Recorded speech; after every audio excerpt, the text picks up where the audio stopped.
Hello my dear friends, welcome back to my YouTube channel digital study with Adarsh. तो आज के इस video में हम लोग गणित पढ़ने वाले हैं यानी मैथ, और मैथ का कुल 40 क्वेश्चन मोस्ट इम्पॉर्टेंट रहेगा जो कि देखने वाले हैं। तो चलिए वीडियो की शुरुआत करते हैं। सबसे पहला क्वेश्चन देखते हैं क्या है। सबसे पहला क्वेश्चन है कि 7x² + 6x - 2 में x का गुणांक पूछा है दोस्तों। तो देखिए x का गुणांक यहाँ पर 6 है यानी ऑप्शन बी बिल्कुल राइट आंसर है। ठीक है, नेक्स्ट क्वेश्चन है कि निम्न में से कौन एक चर में बहुपद है। एक चर में बहुपद किसको बोलते हैं? जो कि पूर्ण संख्या में हो यानी पावर पूर्ण हो या प्राकृत हो। अगर ऐसा रहेगा तो वो एक चर में बहुपद हो जाएगा। तो यहाँ ऑप्शन सी में है ऐसा। ठीक है, पावर 2 है तो ये एक चर में बहुपद है। x² - 2x + 5 बहुपद है। तो देखिए इसका पावर 2 है इसलिए द्विघात बहुपद है। ठीक है, यानी ऑप्शन बी बिल्कुल सही है। और नेक्स्ट क्वेश्चन की बात करें तो नेक्स्ट क्वेश्चन है कि 99 का स्क्वायर - 98 का स्क्वायर, यानी एक बार प्लस कर देंगे इस तरह से, ठीक है, और एक बार माइनस कर देंगे 99 - 98। ठीक है, तो क्या हो जाएगा, ये जोड़ेंगे तो 197 होगा और इसको घटाएंगे तो कितना बचेगा 1, यानी गुना करेंगे तो कितना होगा 197, यानी ऑप्शन सी। ठीक है, राइट आंसर ऑप्शन सी हो जाएगा। नेक्स्ट क्वेश्चन है कि ये देखिए बिंदु 1 2 -2 -3 2 -3 स्थित है। तो देखिए एक ही चतुर्थांश में स्थित नहीं होगा, यानी ऑप्शन बिल्कुल बी सही हो जाएगा। क्यों? क्योंकि देखिए सब अलग अलग चतुर्थांश में। ठीक है, इसीलिए। नेक्स्ट क्वेश्चन है कि x अक्ष से बिंदु -3 और 5 की दूरी है। तो देखिए इसमें क्या होता है ना कि x वाला y अक्ष में हो जाता है और y वाला अक्ष x अक्ष में हो जाता है। तो x वाला अक्ष y में हो जाएगा और यहाँ 5 मात्रक हो जाएगा। ऑप्शन सी सही हो जाएगा। ठीक, रेखा पर कोई भी बिंदु इस प्रकार होता है। रेखा पर कोई भी बिंदु इस प्रकार होगा यदि वो x अक्ष x = y है। क्या है ना, x = क्या है, y है। तो यहाँ पर देखिए दोस्तों ये जो आंसर है, रेखा पर कोई भी बिंदु इस प्रकार होता है, तो ये के हो जाएगा। ऑप्शन डी सही हो जाएगा। ठीक है, और नेक्स्ट क्वेश्चन है कि x + 2y = 6 का हल है। तो देखिए कौन सा ऑप्शन हम इसमें रखेंगे, ए रखेंगे कि बी रखेंगे कि सी रखेंगे कि डी रखेंगे, जो x + 2y = 6 का हल हो जाएगा। तो यहाँ पर देखिए दोस्तों, अगर हम x के बदली 2 रख दिए और y के भी बदली 2 रख दिए, ठीक है, तो 2 + 2 × 2 तो 2 दूनी 4 और 2 6 हो जा रहा है, यानी ऑप्शन ए हो जा रहा है। और ऑप्शन बी भी इसमें सही हो जा रहा है, सटीक बैठ जा रहा है। ठीक है, और ऑप्शन सी भी बैठ रहा है। इसका मतलब ऑप्शन डी बिल्कुल राइट आंसर है। 8 का डी ऑप्शन होगा। ठीक है, अच्छा नेक्स्ट क्वेश्चन है कि दो समानांतर रेखाओं की तुलना, दो समानांतर रेखाओं की ढलानें होती है। दो समानांतर रेखाओं की ढलानें कैसी होती है? ठीक है, ये इसका जो राइट आंसर हो जाएगा दोस्तों, यहाँ दो समांतर रेखाओं की ढलानें जो होती है इसका राइट आंसर हो जाएगा समान। ठीक है, यानी ऑप्शन ए बिल्कुल राइट आंसर है। और नेक्स्ट क्वेश्चन की बात करें तो नेक्स्ट क्वेश्चन है, ठीक है, नेक्स्ट क्वेश्चन है आपका कि जिस आयत की सभी भुजाएं बराबर हो उसे कहा जाता है। तो उसे क्या कहा जाता है? वर्ग, जिसकी सभी भुजाएं बराबर हो। ठीक है, वह कोण जो 180 डिग्री से अधिक परंतु 360 डिग्री से कम हो क्या कहलाता है? प्रतिवर्ती कोण, यानी ऑप्शन बी राइट आंसर है, यानी इसको रिफ्लेक्स एंगल बोलते हैं। ठीक है, नेक्स्ट क्वेश्चन है कि उस कोण की माप क्या है जो अपने संपूरक कोण का आधा है। तो देखिए संपूरक कोण का आधा है, अगर मान लीजिए संपूरक कोण x, तो उस कोण का आधा यानी x × 1/2। अब देखिए संपूरक कोण दोनों मिलके 180 बनता है, तो x + x/2 = 180 डिग्री। अब ये 2 से इसे गुना करेंगे तो क्या आ जाएगा 2x + x, यानी 3x हो जाएगा सीधा सीधी। ठीक है, 3x हो जाएगा। तो देखिए 3x/2 = 180 डिग्री। 3 से इसको काटेंगे, 3 × 6 = 18 0 0, और 60 से 2 से गुना करेंगे तो 120 डिग्री हो जाएगा। यानी उस कोण की माप क्या निकल गया? उस कोण की माप निकल गया जो उस कोण की माप जो है 60 दूनी कितना हो जाएगा 120, 60 डिग्री, यानी ऑप्शन सी सही हो जाएगा इसका राइट आंसर। ठीक है, नेक्स्ट क्वेश्चन है कि दो सर्वांगसम आकृति होते हैं। तो दो सर्वांगसम आकृति होते हैं, क्या होते हैं? समान होते हैं। ऑप्शन बी बिल्कुल राइट आंसर है। यदि दो त्रिभुज ABC और त्रिभुज PQR सर्वांगसम है तो PR किसके बराबर हो जाएगा? AC के बराबर हो जाएगा। ठीक है, PR जो है वो किसके बराबर हो जाएगा? AC के बराबर। नेक्स्ट क्वेश्चन है आपका, नेक्स्ट क्वेश्चन है इसमें कि एक चतुर्भुज के चारों कोणों का अनुपात 3 1 6 5 दिया हुआ है। ठीक है, तो इस चतुर्भुज के सबसे छोटे कोण का माप पूछा है। ठीक है, तो इसको क्या कीजिए, 3x plus 1x plus 6x और प्लस 5x, इसको ऐड करेंगे तो कितना आएगा, 360 डिग्री आएगा। तो 6 5 11 12 3 15x हो जाएगा, और 15x बराबर 360 डिग्री, ठीक है। तो 15 से काटेंगे इसको तो कितना हो जाएगा, 15 दूनी कितना हो जाएगा, 15 दूनी 30 और 15 चौक 60, यानी 24 डिग्री है, 24 बार में कट जाएगा। तो अगर ये 24 में कटेगा तो सबसे छोटा कौन पूछा है, तो सबसे छोटा कौन 1x है, यानी 24 डिग्री हो जाएगा। आंसर बी बिल्कुल सही है। नेक्स्ट क्वेश्चन की बात करें तो यदि एक समांतर चतुर्भुज ए बी सी डी में एंगल डी का मान 125 डिग्री है तो एंगल ए का मान क्या होगा। एक समांतर चतुर्भुज इस तरह से बना, पैरेललोग्राम, ठीक है। ए हो गया, ए हो गया, बी हो गया, ये सी हो गया, ये डी हो गया। अब यहाँ पर देखिए कि डी में 125 डिग्री है, ठीक है, और हमसे पूछा है ए का मान, तो आपको पता होगा ना ये आसन कोण बन रहा है, ठीक है।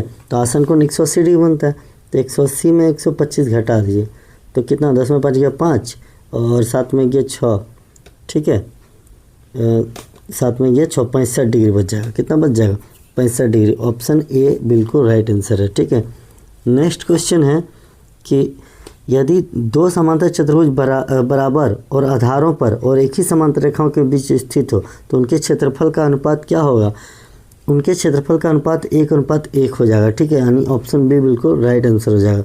नेक्स्ट क्वेश्चन है कि वृत्त एक चाप तथा के बीच का भाग होता है, तो जीवा का भाग होता है, ठीक है, जीवा के बीच का भाग होता है, यानी ऑप्शन बी बिल्कुल सही है। वृत्त के एक जीवा की लंबाई 8 सेंटीमीटर, वृत्त की त्रिज्या 5 सेंटीमीटर, जीवा की केंद्र की दूरी है। तो देखिए एक वृत्त ऐसे बनाइए, ठीक है, यह केंद्र हो गया, ठीक है, और एक यह जीवा हो गया, ठीक है। जीवा की लंबाई कितना है, 8 सेंटीमीटर, ठीक है, और वृत्त की त्रिज्या, इसको यहाँ से मिलाइए, इसको यहाँ से मिलाइए, वृत्त की त्रिज्या कितना है, ये 5 सेंटीमीटर है, ठीक ना, ये कितना है 5 सेंटीमीटर। तो पूछा है क्या, जीवा से केंद्र की दूरी, जीवा से केंद्र की दूरी, 1 मिनट, ये 5 इधर है, तो यहाँ वाला मान पूछा है। तो 8 का स्क्वायर कितना होता है दोस्तों, 64, और 5 का स्क्वायर कितना होता है, 25। अब घटा दीजिए, 14 में 5 गया 9, और यहाँ बच गया 5 में 2 गया 3, 39। यानी यहाँ पर एक बात है, 1 मिनट दोस्तों, यहाँ पर देखिए हमने यहाँ पर फिगर से इस ड्रॉ नहीं किया था, अब फिगर ड्रॉ पहले करते हैं। देखिए फिगर ड्रॉ करेंगे तो यहाँ केंद्र होगा, ठीक है, ये हो गया जीवा, ठीक, इसको मिला दिए तो ये त्रिज्या हो गया और ये भी त्रिज्या हो गया। तो जब ये पूरा 8 सेंटीमीटर है तो आधा आधा हो जाएगा ना, क्योंकि जब इसमें त्रिज्या लंब होगा जीवा पर तो ये 4 हो जाएगा, और ये मान ले 5 दिया हुआ है, तो ये 4 5 है, तो ये कितना हो जाएगा, 4 का स्क्वायर 16, 5 का स्क्वायर 25, यानी बच जाएगा 9।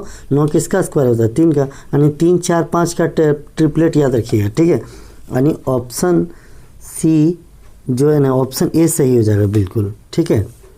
नेक्स्ट क्वेश्चन है कि अर्धवृत्त का कोण होता है, तो एक समकोण होता है, 90 डिग्री बनता है, ठीक है। यदि ए बी सी एक त्रिभुज की 3 भुजाओं की लंबाई है, तो देखिए यहाँ पर C is greater than A plus B, यानी ऑप्शन ए सही हो जाएगा, ठीक है। नेक्स्ट क्वेश्चन की बात करें तो कोण का समिद्भाजक है, तो कोण का समिद्भाजक जो होगा ये कोण को 2 बराबर भागों में बांटता है, ऑप्शन बी सही हो जाएगा, ठीक है। नेक्स्ट क्वेश्चन की बात करें तो 10 सेंटीमीटर भुजा वाले समबाहु त्रिभुज का परिमाप, समबाहु त्रिभुज का मतलब तीनों भुजा बराबर, तो परिमाप 3a हो जाएगा, तो 3 a के बदले 10 3 30 सेंटीमीटर, ठीक है, यानी ऑप्शन बी बिल्कुल सही हो जाएगा। नेक्स्ट क्वेश्चन की बात करें तो नेक्स्ट क्वेश्चन में बोला गया है कि हीरोन के सूत्र में एस क्या है, एस क्या है, त्रिभुज का अर्ध परिमाप, ऑप्शन सी बिल्कुल राइट आंसर। एक घन का किनारा 10 सेंटीमीटर, पार्श्व पृष्ठीय क्षेत्रफल पूछा है दोस्तों। घन का पार्श्व पृष्ठीय क्षेत्रफल क्या होता है, 4a स्क्वायर, तो 4 इंटू ए के बदले 10, 10 का स्क्वायर 100, 100 को 4 से गुना करेंगे 400, यानी ऑप्शन सी बिल्कुल राइट आंसर है, ठीक है, option C is the right answer. दोस्तों आप कमेंट में हमें बताइएगा कि घन का कुल पृष्ठीय क्षेत्रफल क्या होता है, हम आपको पार्श्व पृष्ठीय क्षेत्रफल बता दिए, ठीक है। नेक्स्ट क्वेश्चन है कि वर्ग अंतराल 100 120 का वर्ग चिन्ह है, तो दोस्तों 100 प्लस 120 इसको ऐड कर दीजिए ना, और 2 से भाग कर दीजिए, हो जाएगा 220, भाग करेंगे 110 आ जाएगा, ऑप्शन बी बिल्कुल राइट आंसर है। माध्य पूछा है दोस्तों, माध्य क्या करेंगे, सबको ऐड कर देंगे, जितना नंबर उससे भाग कर देंगे। देखिए 3 4 7, 7 3 10, 10 3 13, 14 14 0 14 14 5 19 19 8 4 23 3 26 8 2 26 7 28 28 को जितना नंबर है उससे डिवाइड कर दीजिए 1 2 3 4 5 6 7 8 9 10 10 से इसको डिवाइड कर देंगे, क्या आ जाएगा दोस्तों 2.8 यानी ऑप्शन डी बिल्कुल राइट आंसर है। यहाँ पूछा है माध्यक, देखिए 1 2 3 4 5 यानी क्या है विषम है, ऑड नंबर है। तो विषम अगर माध्यक रहेगा ना तो सबसे पहले इसको अरेंज कीजिए असेंडिंग ऑर्डर में। तो देखिए असेंडिंग ऑर्डर में पहले से अरेंज है, ठीक है, आपको कुछ नहीं करना है। n+1 फार्मूला लगाना /2 यानी ये है, अगर माध्यक विषम में है, जो नंबर है विषम में है तो लगाइएगा ये फार्मूला, ठीक है। तो यहाँ पर देखिए इसको नंबर हम काउंट किए तो 5 आया, तो 5 + 1/2 यानी 5 1 6, 2 से डिवाइड करेंगे 3 बार में आएगा, 3 तक गिनेंगे 4 6 8, तीसरा नंबर में 8 आ रहा है, इसलिए ऑप्शन बी बिल्कुल राइट आंसर यानी माध्यक क्या हो जाएगा 8, ऑप्शन बी, ठीक है।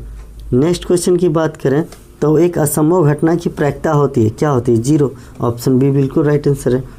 नेक्स्ट क्वेश्चन की बात करें तो नेक्स्ट क्वेश्चन बोला कि यदि एक सिक्के को 2 बार उछाला जाता है तो परिणामों की कुल संख्या कितना हो। दोस्तों अगर एक सिक्का में परिणाम देखें तो 2 परिणाम होता है, 2 सिक्के को 2 बार उछालेंगे, 2 बार उछाल रहे हैं, एक सिक्के को 2 बार नहीं 2 सिक्के को 2 बार उछालेंगे तो कितना बार आएगा, इसका परिणाम क्या हो सकता है, परिणामों की कुल संख्या पूछा है, तो ऑप्शन बी बिल्कुल राइट आंसर हो जाएगा, ठीक है। निम्न में से किसका दशमलव प्रसार शांत होगा, भाग दीजिए, जो कट जाएगा दशमलव प्रसार शांत हो जाएगा। जैसे यहाँ 25 से 9 को डिवाइड कीजिएगा, पॉइंट की वजह 0, 25 या 75, ठीक है, 10 में 5 गया 5 और 8 में 7 गया 1, पॉइंट की वजह 0, ये कट जाएगा, ठीक है, यानी ऑप्शन बी बिल्कुल राइट आंसर है। नेक्स्ट क्वेश्चन की बात करें तो 3x - 2 का शून्यक है, क्या कीजिए 3x - 2 = 0 मान लीजिए ना, 3x = 2 तो x = 2/3 यानी ऑप्शन सी बिल्कुल राइट आंसर है, इसका ऑप्शन सी सही है, ठीक है। नेक्स्ट क्वेश्चन 6 से 6 को मल्टीप्लाई कीजिए, कितना आ जाएगा 36, क्या जोड़ घटाव करेंगे कि 5x आ जाएगा। देखिए 9 चौक 36 होता है ना, 9 × 4 36 होता है, 9 में 4 घटाइए 5x बच रहा है, इसका मतलब आप यहाँ 6x² लिखिए प्लस 9x और माइनस 4x और -6, अभी दोनों में कॉमन कीजिए, दोनों में कॉमन कीजिए, यहाँ 3 3 और 3 2 6, 3x कॉमन जा रहा है तो ये 2x और 3 बच जाएगा, यहाँ पर 2x + 3 हो जाएगा। अब -2 दूनी 4, अब माइनस कॉमन नहीं है, -2 का कॉमन निकालेंगे तो यहाँ 2x + 3 हो जाएगा कि नहीं हो जाएगा, तो 3x - 2 और 2x + 3 यानी ऑप्शन जो इसका सही आंसर होगा वो 2x + 3 और 3x - 2, ठीक है। देखिए ये 2x + 3 3x - 2 यानी ये ऑप्शन बी बिल्कुल राइट आंसर है, ठीक है। नेक्स्ट क्वेश्चन की बात करें तो नेक्स्ट क्वेश्चन में बोला गया है कि यदि बिंदु 3 4 समीकरण 3y ax + 7 पर स्थित है तो a का मान कुछ नहीं कीजिए, 3 × y के बदले 4 बैठाइए, a × x के बदले 3 बैठाइए प्लस 7, तो आप क्या करेंगे 12, ये 7 इधर माइनस कर देंगे, इधर 3 ये बच जाएगा, 12 में 7 गया 5 और 3 को नीचे ले आएंगे तो a = 3/5, ऑप्शन बी बिल्कुल राइट आंसर है। नेक्स्ट क्वेश्चन की बात करें तो 55 डिग्री पूरा कोण 90 डिग्री में घटा दीजिए, कितना आ जाएगा 10/5 और 8 में 5 गया 3, 35 डिग्री, ऑप्शन बी बिल्कुल राइट आंसर है। नेक्स्ट क्वेश्चन की बात करें तो किसी त्रिभुज में ए बी = AC है, एक त्रिभुज बना लीजिए ना, ये ए हुआ, ये बी हुआ, ये सी हुआ, ये देखिए ए बी और AC बराबर है और बी आपका 70 डिग्री, अगर भुजा बराबर तो कौन भी बराबर, यानी ये भी 70 डिग्री हो गया, बी भी 70 सी भी 70, ए पूछा है 70 दूनी 140, 180 डिग्री में घटा दीजिए 40 डिग्री बच जाएगा, यानी ऑप्शन बी बिल्कुल राइट आंसर है, ठीक है। नेक्स्ट क्वेश्चन, यदि किसी एक चतुर्भुज के 3 कोण 75 डिग्री 90 डिग्री 75 डिग्री 75 75 150 और 90 डिग्री, 0 9 5 14 4 1 1 2 240, 360 में 240 डिग्री घटा दीजिए, 0 6 में 4 2 3 में 120 डिग्री, यानी इसका चौथा कोण क्या हो जाएगा 120 डिग्री, ऑप्शन डी सही हो जाएगा। 5 की बारंबारता देखिए 5 कितना बार आया, 1 बार 2 बार 3 बार 4 5 6 7 बार आया हुआ, तो यानी 5 की बारंबारता कितना हो जाएगा 7, ऑप्शन ए बिल्कुल राइट आंसर है। दोस्तों चौथा क्वेश्चन जो है, लास्ट क्वेश्चन 14वां क्वेश्चन जो है, इसका आपको कमेंट में इसका आंसर बताना है क्या होगा। अगर वीडियो आपको अच्छा लग रहा है